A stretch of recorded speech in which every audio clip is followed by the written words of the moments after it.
So we believe that there's both a legal and also a consequentialist justification for holding platforms, social media platforms such as Facebook or Twitter, to some of the same standards that we hold government to when it comes to freedom of speech and freedom of expression.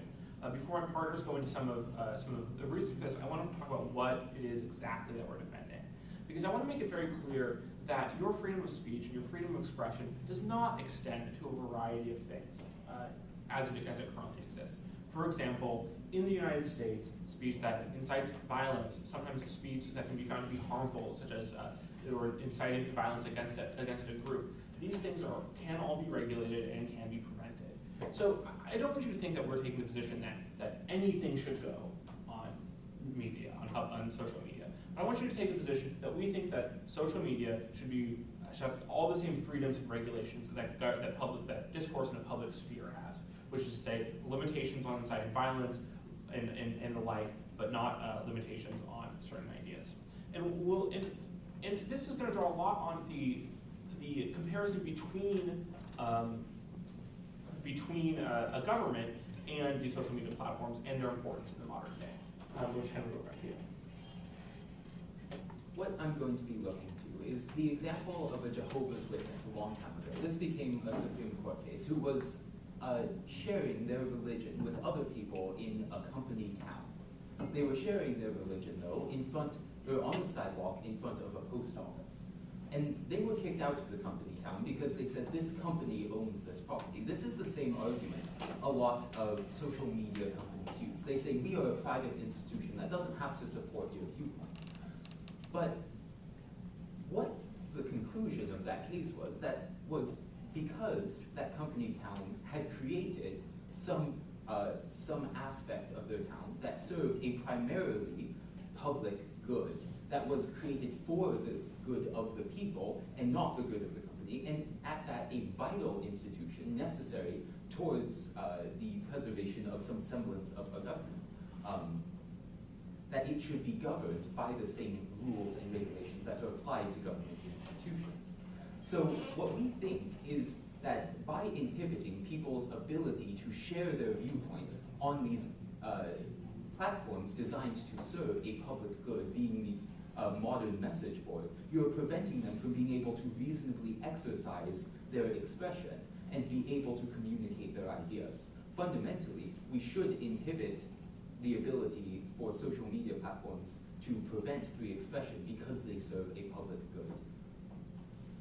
We think, though, there is a very legitimate warrant for the reason why people are a little bit uncertain about whether or not we should allow an equal platform to all groups. And that is mostly because of the fear that hate groups and hate activity will be more likely to spread, right? And a lot of this is based in that there is a fear that this provides unbalanced access to hate groups in order to propagate their messages. We think that there's a couple of issues with this. We think it's unclear about what defines a hate group. Because it's very easy, right, to point to someone who denies the Holocaust and, advocates for neo-Nazi messages to say that person is clearly a Nazi. But it becomes much more difficult whenever there is a lot more political entanglement and political bias in whether or not something is defined as a hate group. We think, for example, there's a part of America that thinks that the Black Lives Matter group is a hate group and is something that is advocating for terrorism or dismantling of the state. But we don't necessarily think that their message should be one that would be deplatformed or should be deplatformed, but it would be in this case. But secondly, we think that visibility of these kinds of messages and hate groups is actually very good. We think this for several reasons. First, we think it makes it easier to identify people whenever they are not trying to do it in a more insidious manner. By this, what we mean is whenever you ban certain kinds of messages or certain kinds of speech on social media, what that means is that you see more insidious ways of getting those messages across because they're still using those platforms. We think this looks like dog whistling. So yes, to other people, this might not look like necessarily they're spreading a certain kind of message, but to other people who understand what this dog whistle is, they are now able to agree with this. We would rather have people say these things point blank, so that way you are able to easier label, oh, this person who's running for this office might actually be someone who believes in a certain kind of hateful ideology versus just having dog whistles that you might not understand and you might not be able to identify them with. but we think it's also easier to persuade people to change from their hateful ideologies into what we would consider better ideologies that are more generally I don't know, more inclusive of more people. For example, there's the famous case in which it was like Westboro Baptist Church or neo-Nazis were talking on Twitter, and different people from minority communities reached out to them and said, why do you believe what you believe? Why are you saying these things? And they actually were able to change the way these people viewed their communities, but also the way, how strongly they held their own beliefs. We think that you can only do that, though, whenever these kinds of messages are front and center for people to identify and analyze and take apart. We think that whenever you deplatform, you actually push this kind of conversation underground, in which you no longer have the access to be able to actually deplatform them in public, versus just saying that you're deplatforming them and not allowing them the ability to speak.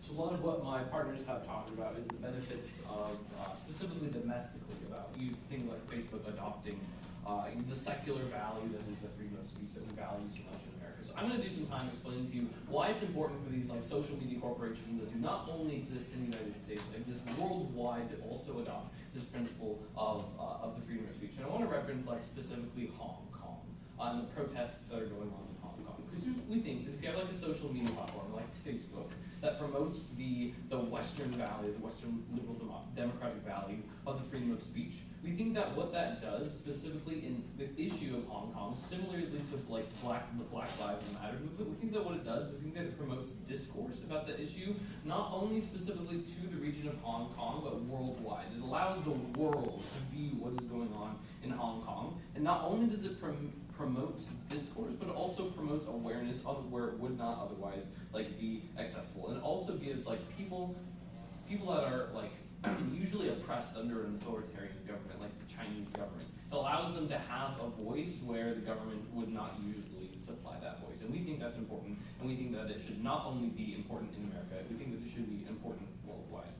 And so these values that my partners have brought you, Henry's shown you why social media can be considered necessary to communication in the modern day. Haley's shown you why hate speech is best on platforms and not deplatforming you. And Joel's telling you exactly why these platforms are so important to people who might be oppressed by their governments. Brings us to our terminal value today.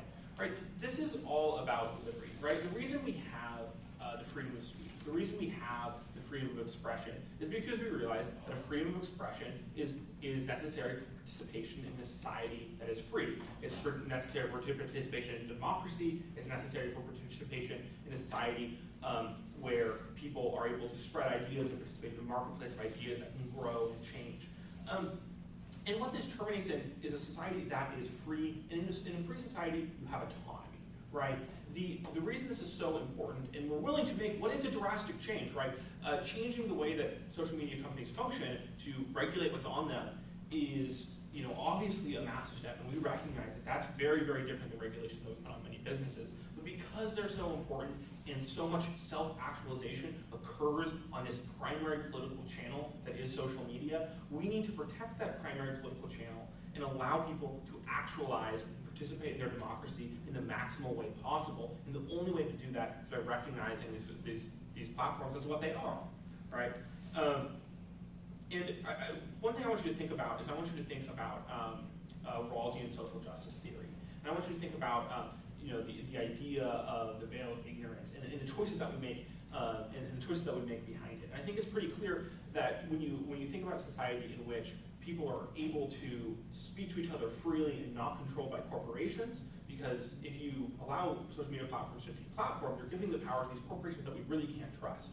And so when you're just making that unbiased choice about which actor we trust the most, it's pretty clear that you trust the people, right? You trust the people to make the decisions about the ideas that are important, rather than trusting faceless corporations that, as we've seen, can be controlled by authoritarian regimes or even by corrupt boards. But these corporations are obviously not the best decision makers for what discourse occurs, and therefore what society occurs as a consequence of that discourse. Any other thoughts? Okay, very good, thank you. Team Consortium, you'll have 1 minute to confer, and you will have 5 minutes to respond.